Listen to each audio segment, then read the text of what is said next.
Good evening, aspirants.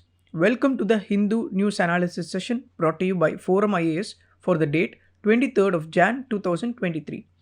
The list of news articles for the day is listed here. The aspirants can have a look at it. So, for today, we will be covering 5 topics ranging from governance and economy. So, with this straight away, let us move to the first topic.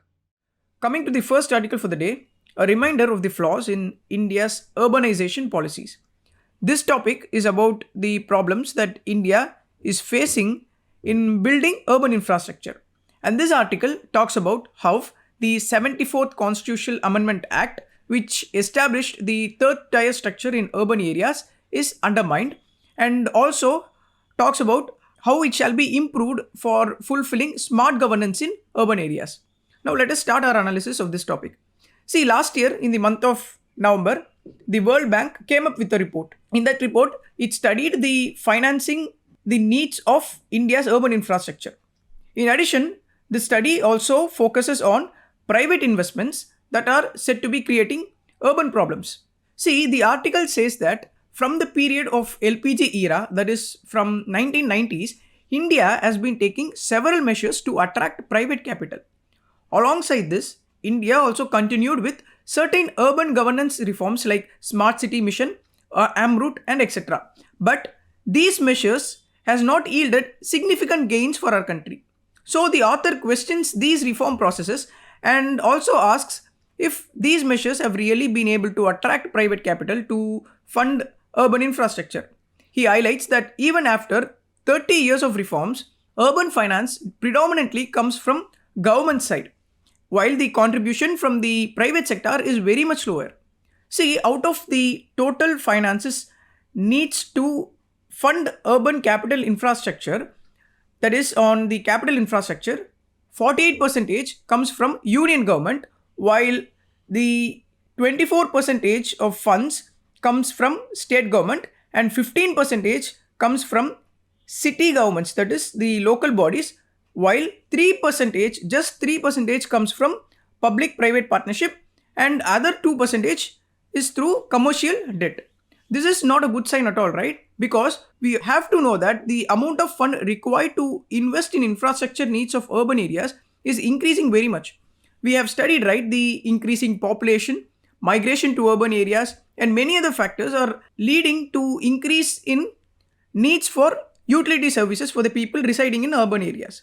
This claim of increasing infrastructure needs and finance has been substantiated in the last few years from various reports that estimated huge demand for funding urban infrastructure. For example, if you take Aishar Judge Aluwalia report, it says nearly rupee 39 lakh crore would be required for funding urban infrastructure by 2030. And likewise, a McKinsey report on urbanization has derived a figure of 90 lakh crore that is required for infrastructure development in urban India. In similar fashion, to meet the growing needs of the population, the World Bank said nearly 70 lakh crore would be needed for investment in urban India, and rupee and $55 billion would be required annually for that. The author has come up with an interesting fact from the World Bank report. We know, right, certain flagship programs related to urban governance are being implemented by Government of India. Considering that, the author says, even if we combine the budget allocations of programs like Smart City Mission, AMRUT, that is Atal Mission for Rejuvenation and Urban Transformation, Pradhan Mantri Awas Yojana, if we combine all the budgetary allocations of these three schemes, they do not even cross 2 lakh crore. These 2 lakh crore is allotted for a period of 5 years. This is very less, right? For this, the World Bank report itself suggests certain solutions. It recommends to improve the fiscal base and credit worthiness of cities, and adds on to say that cities must initiate a buoyant revenue base and be able to recover the cost of providing services. Buoyant revenue base in the sense the city government revenue should increase if there is an increase in economic activity in the city, or the revenue of the cities should increase if they are providing additional services to the people. In short, it means increasing property taxes, user fees, and service charges, to name a few. See, this report also points out that nearly 85% of government revenue is from the cities. So, increasing taxes or imposing any new user charges on people in urban areas is said to cause a financial burden to them. But even if we increase the tax base, the author says it will not be enough to meet the urban infrastructure growth needs in the country, as the money required is very high and the increasing urbanization is also a main cost to it. So, then what can be done? The basic problem highlighted by various reports is that urban governance and policies in India are made using top to bottom approach, and that too it focuses the urban policies and governance measures focuses on technocentric solutions and with high capital intensive technologies. So the author suggests that any plans for urban governance must be made from below, that is by engaging the people and identifying their needs, because bottom to top approach only can be helpful in identifying the needs of the people, and it could even be useful in knowing the local solutions. In fact, even monitoring and evaluation through local communities can be done through the bottom to top approach, so that there could be sustainability in functioning of policies and programs. Secondly, empowering the city government and the people at large is recognized in this article. See, the National Task Force chaired by K.C. Sivaramakrishnan reviewed the 74th Constitution Amendment Act. In that, many suggestions were made to improve urban governance. That includes like empowering the people, like having regular meeting with the people similar to Gram Sabhas in rural areas, and constituting ward committees so that problems can be identified with suggestions. Also, people would come up with local solutions and they would have constant interaction with the representatives of the local bodies. Secondly, the task force suggests transferring subjects to city governments. Thirdly, it recommends that at least 10% of the income tax collected from cities shall be given back to them, so that financial independence of local bodies can be ensured. And funds that are returned back to cities should be used only for infrastructure building. As a result, city government can even undergo rapid transformation. Another important aspect of urban infrastructure linked to the urban governance, that is about election process. The author tells that regular elections should be held in the cities, and mainly the third tier structure should be empowered through the transferring of 3 F's, that is finances, functions, and functionaries. In addition to it, the World Bank too has suggested for devolution of power and responsibilities to urban local government. It is said that state level management of urban water and sewerage functions should be transferred to urban local bodies in a time bound manner.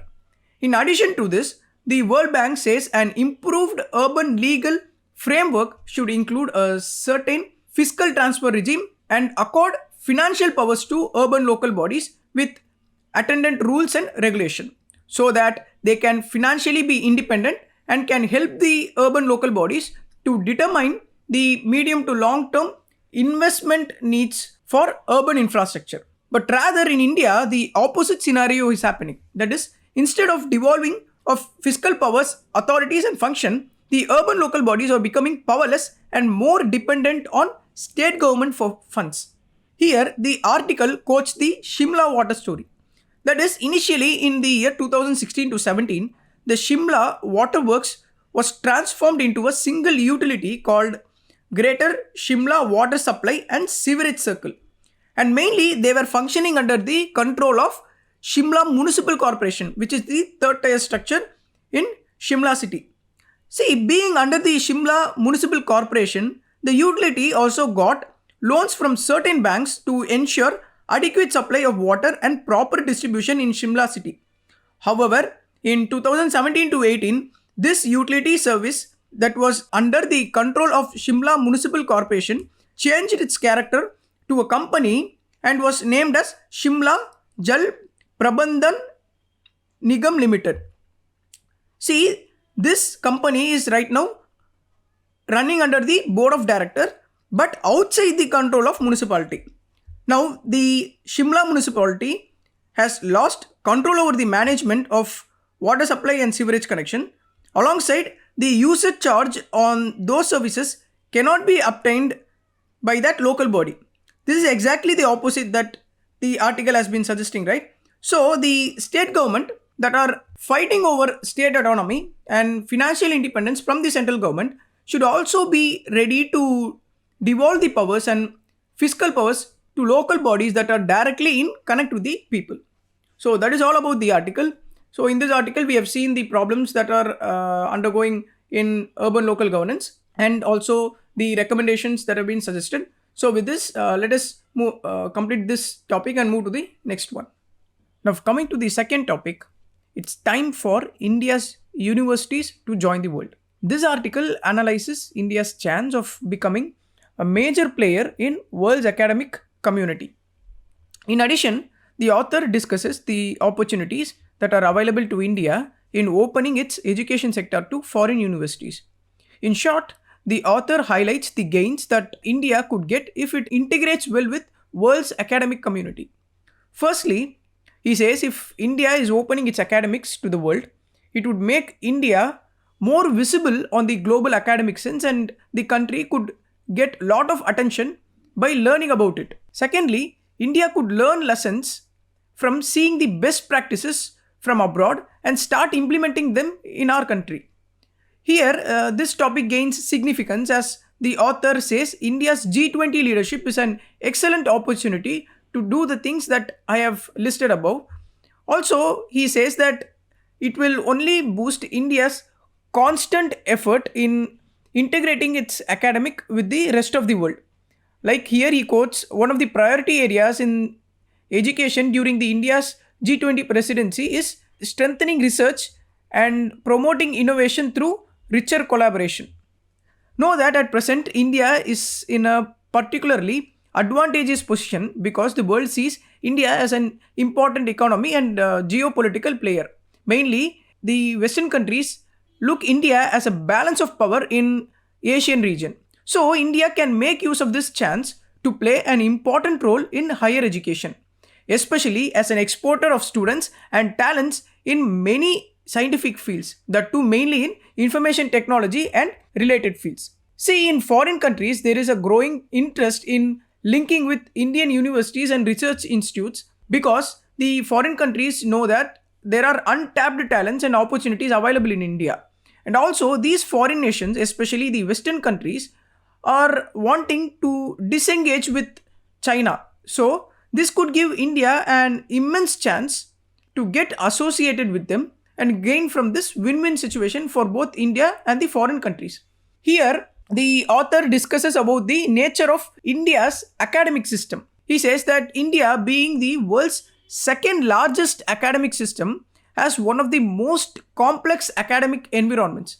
He adds on to say that India's higher education system is more fragmented, inflexible with tight subject boundaries. It means that there are many universities, right, in India, and there are many affiliated colleges with these universities as well. And there is also a tussle between the government and the governors in appointment of vice chancellors. And there is also lack of standardization in curriculum. And many such issues are there in the education department of India. But however, it is getting repaired through efforts from government through the launch of new education policy, right? The National Education Policy of 2020. That is what even the author says. And he says that the National Education Policy also opts for internationalization of education. See, now if we take the National Education Policy, it talks about measures like facilitating research, teaching collaboration, faculty student exchange with high quality foreign higher education institutions, and signing of relevantly mutual memorandum of understandings with foreign universities, encouraging high performing Indian universities to set up campuses in other countries as well. And another important fact is India is taking certain measures to promote and to incentivize selected universities. And India is taking certain constant efforts encouraging selected universities, those from among the top 100 universities in the world, to facilitate and operate in India. That is what the author also tries to convey. Then coming to the review part, the article lists certain reports and says that India's education environment is attaining new heights. For example, India's National Institutional Ranking Framework is helping generate competition among institutions, and it is also appreciated. See, India's global ranking in scientific publications have improved to third place in the year 2020. It was in the seventh position in 2010, but in the year 2020, India's ranking has improved to third place. Similarly, India is ranked third in terms of number of PhDs awarded in science and engineering. One of the most important report, that is the India's Global Innovation Index ranking, has also improved significantly from ranking 81 in 2014 to India being ranked to 40 in year 2022. But we have to know that India lags significantly behind the USA and China. But are these achievements enough? Not at all, right? Because we ourselves know that Indian universities are ranked very low at the global level. So if we take the highest scoring Indian institutions in 2023 times higher education ranking, it is the Indian Institute of Science that is ranked pretty much high, but it is also in the range 250 to 300. And we know that best known institutions globally are the Indian Institute of Technology, that is the IITs. Even they do not rank well because they are small, specialized schools and are not comprehensive universities, in spite of providing very good quality education in India. But the recent announcement that IIT Kharagpur will establish a branch campus in Malaysia is a very good step that will increase India's universities presence. See, this will help India to gain both in ranking and also leads to significant investment gains over a period of time. See, there are many components associated with internationalization of education. One is to establish Indian universities abroad or to attract foreign audiences to study in universities. See, there are many components associated with internationalization of education. One is to establish Indian universities abroad or attract foreign audiences to study in the universities set up in India. These are the export of education services. Another component is to allow establishment of foreign universities in India and fulfill the needs of student community in India. It is the import of education services. See, the article here explains the distinct elements that India has got to attract the foreign audience to come and study in our country. Firstly, the newly established top quality non-profit private universities that mostly funded by philanthropic minded Indians are attractive and they are expanding. So such universities are also focused on building international brand for higher education. Secondly, and the most importantly, India uses English medium of education in science and higher education. So it makes it easier to communicate with the rest of the world. Thirdly, if you see, under the sponsorship of Council of Scientific and Industrial Research and even other central government agencies, India has more than 100 research laboratories in many areas. Some are outstanding in terms of their research contribution, and their relationship with Indian economy is also good. So such facilities in India could act as a tool for soft power and help build diplomatic relations with the rest of the world. And the author here says that India should make use of G20 leadership. And he also suggests to open India's education sector to the rest of the world. Here he adds on to say that India should hold conference of leaders of universities in the G20 country and have wider discussion with them regarding how to improve the education sectors of the country. Another thing is the creation of prestigious scholarship program that could provide financial assistance to students from India as well as the faculties from India so that they could go and take part in the foreign universities. This prestigious scholarship program could also invite foreign faculties to come and teach in Indian universities. So such efforts are believed to help India in providing quality education and also make India a skill capital of the world. So this is all about this.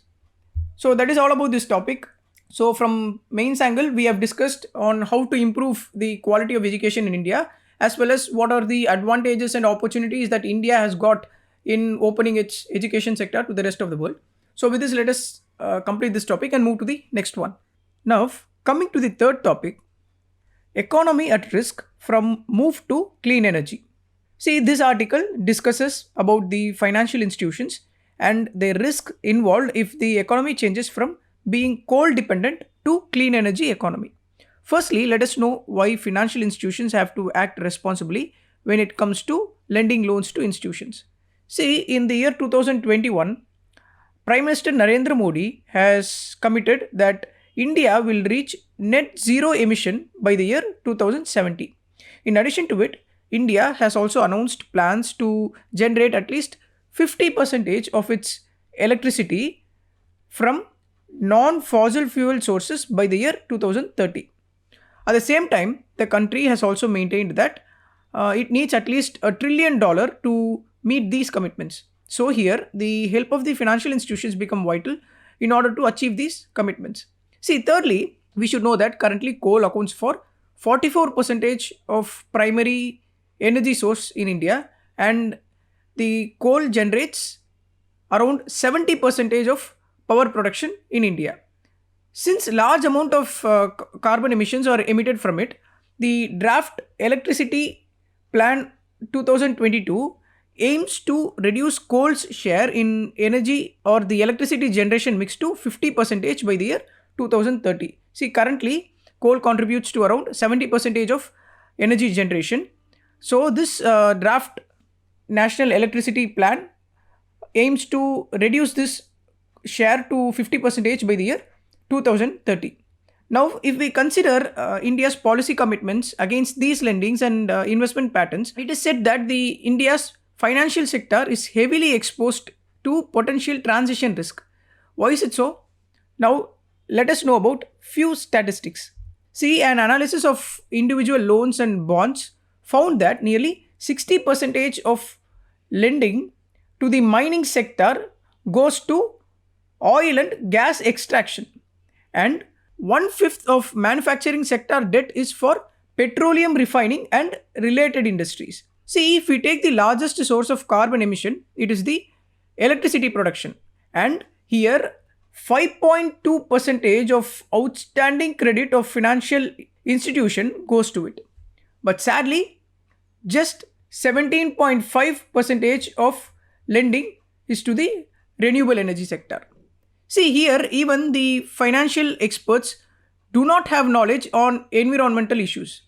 Hence, the financial institutions are not equipped with any personal support, and thereby the financial institutions do not even know about environmental issues before lending credit to industries. Hence, as a result, the Indian government's move for transition of an economy, that is from coal-based economy to a clean energy economy, is not known to these financial institutions. For example, in a study that surveyed 154 financial professionals, nearly less than half of the 154 financial professionals were familiar with environmental issues like climate change mitigation and adoption measures, or knowing about greenhouse gas emissions or transition risks. And only 4 out of 10 major financial institutions that were surveyed had gathered any information on environmental, social, and governance risks. And these firms do not systematically incorporate these data into financial planning. As a result, the credit planning and lending of loans do not take ESG risks into account at all. Because of this, the government's effort is also going in vain.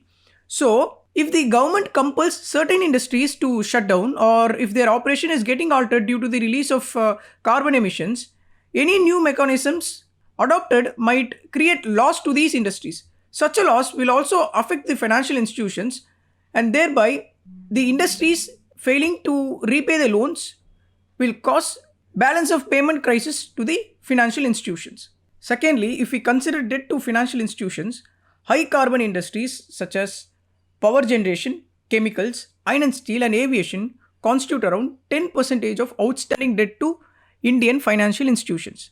Since these industries are also heavily indebted and are making losses, they have less financial capacity to respond to any new shocks and stresses in financial market.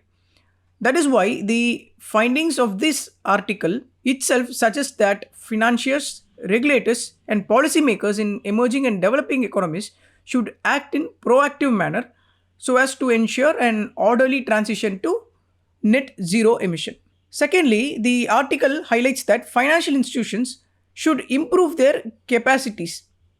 Hence, they should have knowledge regarding government policies, actions, and also about environmental problems that certain industries and sectors are creating.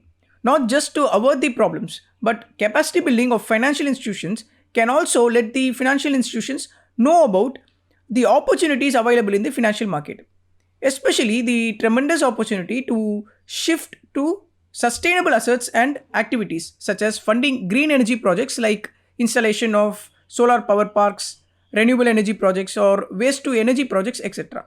See, another welcoming move is that India is set to launch its first ever sovereign green bond auction later this week. And in addition, the Reserve Bank of India is also expected to launch 5 and a 10-year green bonds that is worth rupee 40 billion. Hence, the article says it is the right time where India's presidency of G20 also means a focus on energy transition and mobilizing sustainable finance is undertaken. So, with this, we have come to the end of this topic discussion. So, now let us move to the next topic. Now, coming to the fourth topic for the day, a lesson from China on gig and platform workers' rights. See, this news article is based on a current event where Swiggy laid off nearly 380 employees due to certain challenging macroeconomic conditions. And this article, in addition, talks about the similar happenings in China where the rights of the gig workers were supported by the public that led the Chinese government to accept the demands of these workers. But the article says that is not the case in India, where gig workers are protesting alone with very little public support. See, in September of 2021, the Indian Federation of App-Based Transport Workers filed a PIL in the Supreme Court. This was on behalf of the gig workers, where the gig workers were demanding that union government provide relief to workers, those who were affected by the pandemic. In addition, the gig workers also demanded that they be declared as unorganized workers so that they can come under the purview of Unorganized Workers Social Security Act of 2008. So, in this context, let us know about the gig workers and gig economy in brief. See, the gig economy is considered to be a major shift in employment trends and it is also rising globally. And this gig economy is a free market system in which the organizations hire or contract workers for a very short period of time. And it is set to move away from the traditional employer-employee relationship. Know that according to the report by Boston Consulting Group, India's gig workforce comprises 15 million workers employed across industries such as professional services, software, and shared services, etc. Know that an estimated 56% of new employment in India is being created by the gig economy.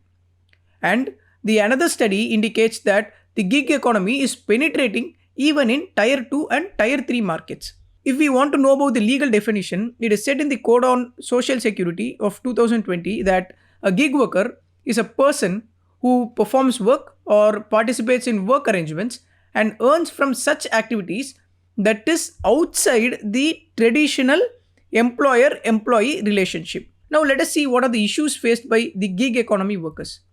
See, gig economy is a free market system, as I said before, in which workers occupy a temporary positions and organizations contract with independent workers for a short period of time.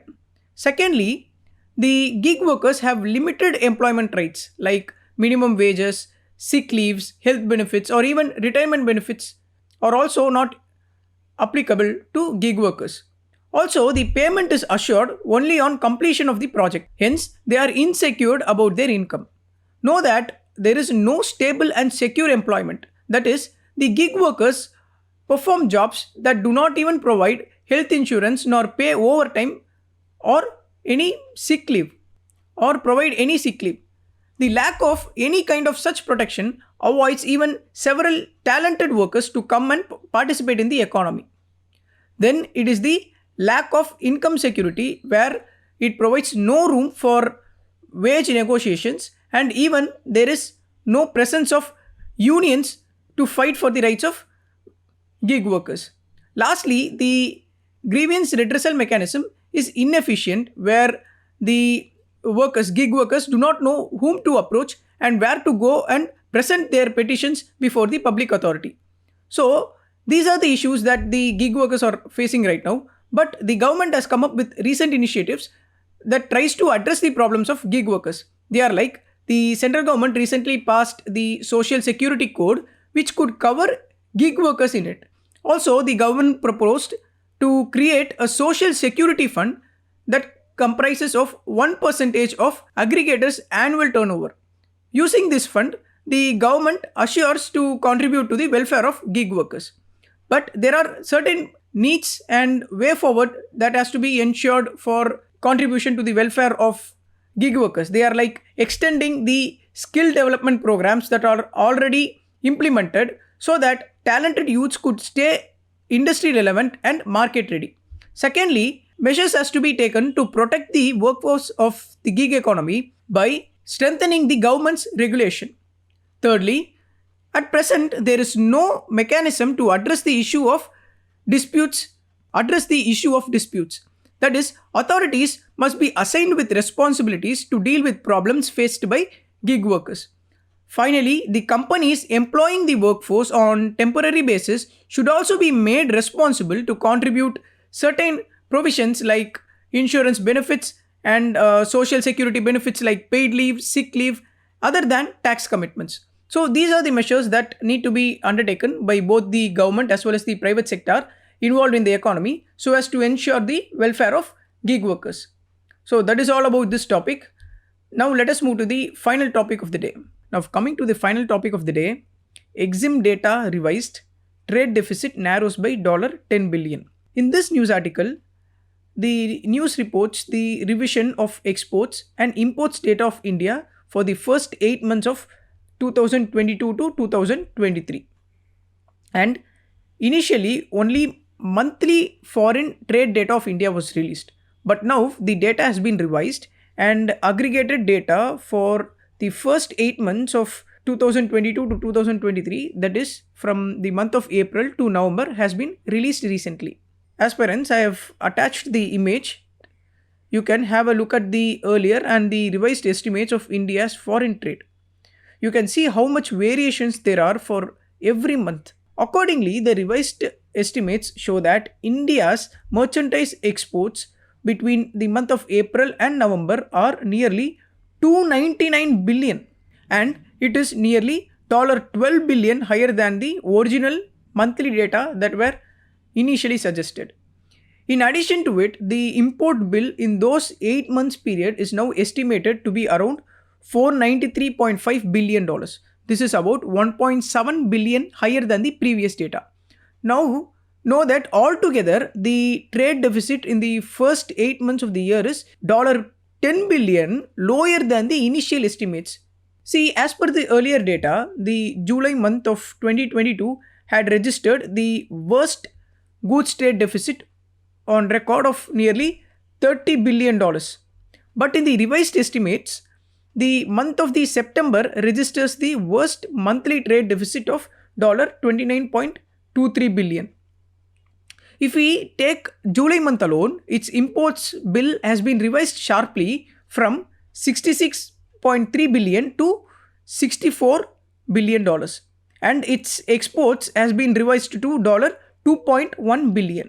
As a result of it, the July's deficit is now only $25.6 billion. This is nearly $5 billion variation for a month alone, right? In a similar fashion, the RBI, in an article on the state of economy in its latest bulletin, has made few corrections in trade numbers. Here, the RBI referred to merchandise trade deficit reaching to an all-time high of $83.5 billion, and as a result of it, the current account deficit raised to 4.4% of the GDP in the second quarter of the year 2022 to 2023.